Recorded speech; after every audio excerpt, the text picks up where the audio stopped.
प्रश्न नम्बर 1 मा छ हैन, नेपालको सबैभन्दा अग्लो झरना कुन हो? अप्सन ए मा रहेको छ पचाल झरना, अप्सन बी मा रहेको छ सुलीघाट झरना, अप्सन सी मा रहेको छ यातुङ झरना, अप्सन डी मा रहेको छ दिप्लुङ झरना। एन्सरहरू चाहिँ कमेन्ट गर्दै। यसको राइट एन्सर रहेको छ अप्सन ए पचाल झरना। यो पचाल झरना चाहिँ कालीकोट जिल्लामा पर्दछ। यसको उचाइ चाहिँ कति छ भन्दा 381 मिटर रहेको छ। यसलाई चाहिँ 2074 साउन 12 गतेदेखि चाहिँ नेपालको सबैभन्दा अग्लो झरना भनेर चिनिन्छ। त्यस्तै सुलीघाट झरना। सुलीघाट झरना चाहिँ डोल्पा जिल्लामा परेको छ, डोल्पा जिल्लामा रहेको छ। र नेपालको सबैभन्दा अग्लो स्थानमा रहेको झरना चाहिँ सुलीघाट झरना। नेपालको सबैभन्दा अग्लो स्थानमा रहेको झरना चाहिँ सुलीघाट झरना हो। यो चाहिँ 3613 भनेको 3613 मिटर उचाइमा रहेको छ हैन, 13 मिटर उचाइमा रहेको छ र चाहिँ 168 मिटर अग्लो छ। यो झरनालाई चाहिँ अर्को पाउली झरना पनि भनिन्छ, पाउली झरनाको उपनामले पनि चिनिन्छ। अप्सन सी मा रहेको छ यातुङ झरना। यातुङ झरना चाहिँ तेह्रथुममा रहेको छ। यो 365 मिटर चाहिँ लामो रहेको छ र नेपालको दोस्रो लामो झरना हो। यो पचल झरना भन्दा पहिला चाहिँ यातुङ झरना चाहिँ नेपालको अग्लो झरना रहेको थियो। 2074 साउन 12 देखि चाहिँ यो पचाल झरनालाई चाहिँ नेपालको अग्लो झरनाको रूपमा चिनिन्छ। त्यसरी अब दिप्लुङ झरना चाहिँ खोटाङ जिल्लामा रहेको छ। प्रश्न नम्बर 1 को सही आन्सर हो पचाल झरना रहेको छ। अब त्यस्तै गरी प्रश्न नम्बर 2 मा छ सार्क वातावरण तथा विपद व्यवस्थापन केन्द्र कहाँ रहेको छ? तपाईहरु चाहिँ एन्सरहरु चाहिँ कमेन्ट गर्दै गर्नु है। अप्सन ए मा रहेको छ नेपाल, अप्सन बी मा रहेको छ भारत, अप्सन सी मा रहेको छ पाकिस्तान र अप्सन डी मा रहेको छ बंगलादेश। यसको सही उत्तर रहेको छ अप्सन बी भारत। भारतमा चाहिँ के रहेको छ भन्दाखेरि सार्क व्यवस्थापन हैन, सार्क वातावरण तथा विपद व्यवस्थापन केन्द्र चाहिँ भारतमा रहेको छ। त्यस्तै गरी नेपालमा चाहिँ के छ भन्दाखेरि एचआईभी एड्स केन्द्र, एचआईभी एड्स केन्द्र चाहिँ नेपालको भक्तपुरमा रहेको छ। सार्क ऊर्जा केन्द्र चाहिँ पाकिस्तानमा रहेको छ। सार्कको कृषि केन्द्र बंगलादेशमा रहेको छ र 18औं शिखर सम्मेलनदेखि 3वटा सार्क केन्द्रहरू चाहिँ के छ खारेज गरेको छ। जस्तो सार्क सूचना केन्द्र नेपाल, सार्क अभिलेख केन्द्र भारत र सार्क मानव संसाधन केन्द्र पाकिस्तान। 3वटा चाहिँ केन्द्रहरू चाहिँ खारेज गरेको छ। सूत्रमा चाहिँ के छ मासु माबाट के हो मानव संसाधन केन्द्र पाकिस्तान, त्यसपछि सार्क सूचना केन्द्र नेपालको र त्यस्तै गरी सार्क अभिलेख केन्द्र, यो अबाट अभिलेख केन्द्र चाहिँ भारतको। यो 3वटा केन्द्र चाहिँ खारेज गरेको छ भने 4वटा केन्द्र चाहिँ गाभिएका छन्। वन केन्द्र भुटान हैन, सार्क वन केन्द्र भुटान, सार्क जलवायु केन्द्र बंगलादेश, सार्क सामुद्रिक प्रकोप व्यवस्थापन केन्द्र मालदिभ्स र सार्क दैवी प्रकोप व्यवस्थापन केन्द्र भारत। यिन 4वटा केन्द्र चाहिँ गाभिएको छ। सूत्र रहेको छ के छ दैव जसा हैन, दैव जसा सूत्र चाहिँ दैव जसा चाहिँ रहेको छ। यो 4वटा केन्द्र चाहिँ गाभिएको छ। त्यसै गरी प्रश्न नम्बर 3 मा रहेको छ सबैभन्दा ठुलो ग्रह कुन हो? तपाईहरु चाहिँ उत्तर चाहिँ कमेन्ट गर्दै गर्नुहोस् है। अप्सन ए मा रहेको छ मंगल ग्रह, अप्सन बी मा रहेको छ बृहस्पति ग्रह, अप्सन सी मा रहेको छ यो शनि ग्रह र अप्सन डी मा रहेको छ बुध ग्रह। यसको राइट एन्सर चाहिँ हो सबैभन्दा ठुलो ग्रह बृहस्पति, अप्सन बी बृहस्पति।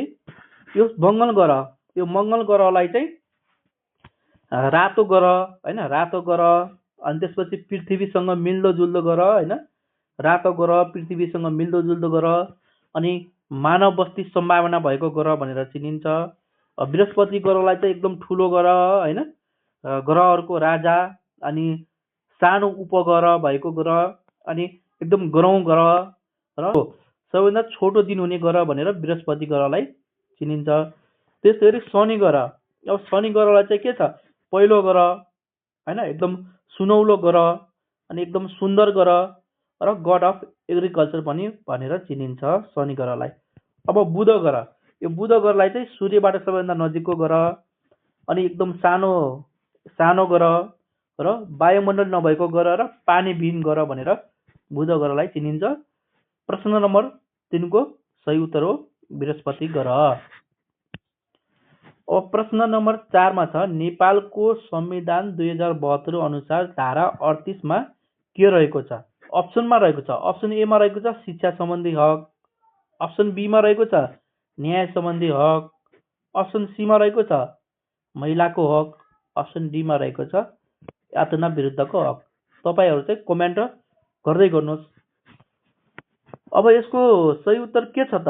धारा 38 मा के छ भनेपछि महिलाको हक। धारा 38 मा महिलाको हक छ। यो शिक्षा सम्बन्धी हक कति छ? धारा 31 मा शिक्षा सम्बन्धी हक छ। त्यसरी न्याय सम्बन्धी हक कति छ? धारा 20 मा चाहिँ न्याय सम्बन्धी हक छ धारा 20 मा। अनि त्यस्तै गरेर यातना विरुद्धको हक चाहिँ कतिमा छ भन्दाखेरि धारा 22 मा। धारा 22 मा यातना विरुद्धको हक रहेको छ। यसको सही उत्तर के छ? धारा 38 मा चाहिँ के रहेको छ? महिला सम्बन्धी हक रहेको छ। प्रश्न नम्बर 5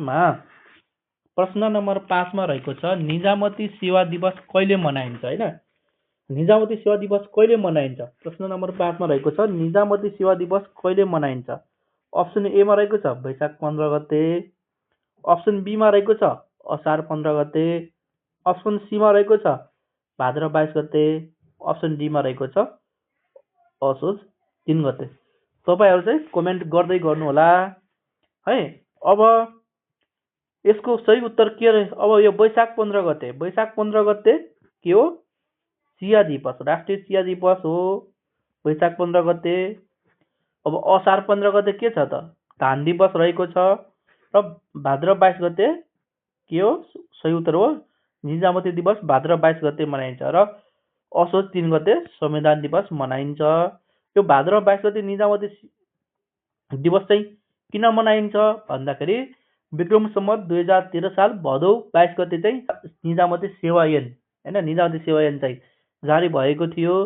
त्यही सम्झना स्वरूप चाहिँ भदौ 22 गते निजामती दिवस मनाइन्छ। यो निजामती सेवा दिवसको नारा चाहिँ 2082 को निजामती सेवा दिवसको नारा चाहिँ व्यावसायिक सृजनशील प्रशासन विकास समृद्धि र सुशासन। यो नारा चाहिँ 2078 हैन 2078 देखि 2000 कतिसम्म 82 सम्म 5 वर्षको लागि चाहिँ एउटै रहेको छ। प्रश्न नम्बर 6 मा रहेको छ क्षेत्रफलको आधारमा सबैभन्दा ठूलो महादेश कुन हो? अप्सन ए मा रहेको छ एसिया महादेश, अप्सन बी मा रहेको छ अफ्रिका महादेश, अप्सन सी मा रहेको छ उत्तर अमेरिका महादेश, अप्सन डी मा रहेको छ दक्षिण अमेरिका। यसको सही उत्तर के हुन सक्छ? कमेन्ट गर्दै गर्नु होला। र यसको अब एसिया महादेश, यसको सही उत्तर रहेको छ एसिया महादेश। एसिया महादेश भनेको क्षेत्रफलको आधारमा सबैभन्दा ठूलो महादेश हो।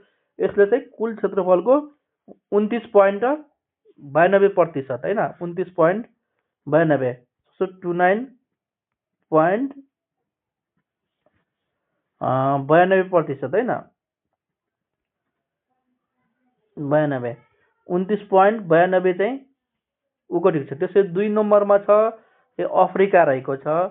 यसले चाहिँ कति ओगटेको छ भन्दाखेरि 20.35% ओगटेको छ।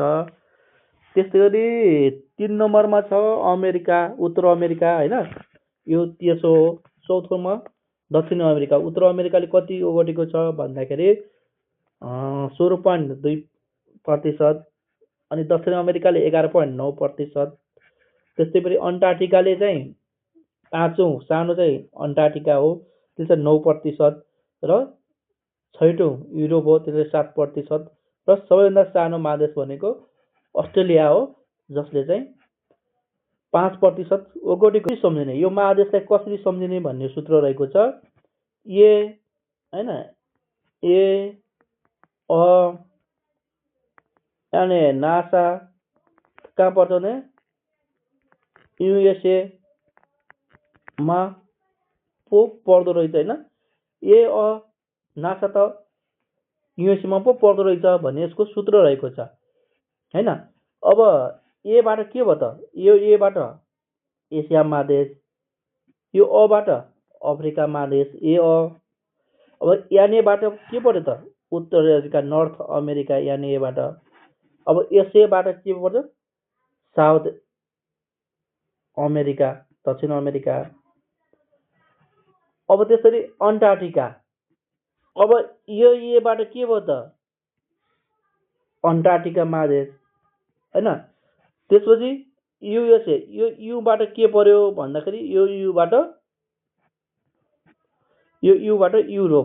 युरोप महादेश है। यो युबाट युरोप 6 नम्बरमा पर्छ, 6औं ठुलो महादेश। अब यसबाट यो एसएबाट के हो भन्दाखेरि यो एसएबाट अस्ट्रेलिया महादेश, यो यसबाट स्मार्ट सम्झिने, अनि योबाट अस्ट्रेलिया महादेश, सबभन्दा सानो महादेश अस्ट्रेलिया महादेश। एकपटक लेख्नु होला अनि याद हुन्छ। त्यसरी प्रश्न नम्बर 7 मा छ, हुलाक सेवाको सुरुवात गर्ने देश कुन हो? अप्सन ए मा छ अमेरिका, अप्सन बी मा छ दक्षिण कोरिया, अप्सन सी मा छ स्विडेन र अप्सन डी मा छ बेलायत। तपाईहरु चाहिँ एन्सर चाहिँ कमेन्ट गर्दै गर्नु होला हैन। अमेरिकाबाट के को सुरुवात भएको भने इन्टरनेटको सुरुवात चाहिँ अमेरिकाबाट भएको। इन्टरनेटको सुरुवात अमेरिकाबाट भएको। यो दक्षिण अमेरिकाबाट के भएको भने 5G इन्टरनेट है त। 5G इन्टरनेटको सुरुवात चाहिँ कहाँबाट भयो भने दक्षिण अमेरिकाबाट भएको। यो स्विडेनमा काम के भएको भने स्विडेनबाट टेलिफोनको सुरुवात भएको हो। अब यो बेलायत, यसको राइट एन्सर रहेको छ बेलायत। हुलाक सेवाको सुरुवात कहाँबाट भएको भने बेलायतबाट भएको हो। अब त्यसरी प्रश्न नम्बर 8 मा छ, चियामा कुन तत्त्व पाइन्छ? अप्सन ए मा छ क्याफिन, अप्सन बी मा छ टेनिन, अप्सन सी मा छ निकोटिन र अप्सन डी मा छ केजिन। अब क्याफिन केमा पाइन्छ? क्याफिन भनेको कफीमा पाइने हो। यो टेनिन चियामा पाइने तत्त्व कुन हो? राइट एन्सर रहेको छ टेनिन, अप्सन बी। अब निकोटिन, अप्सन सी, यो निकोटिन कहाँमा पाइन्छ? सुर्तीको पातमा पाइन्छ निकोटिन।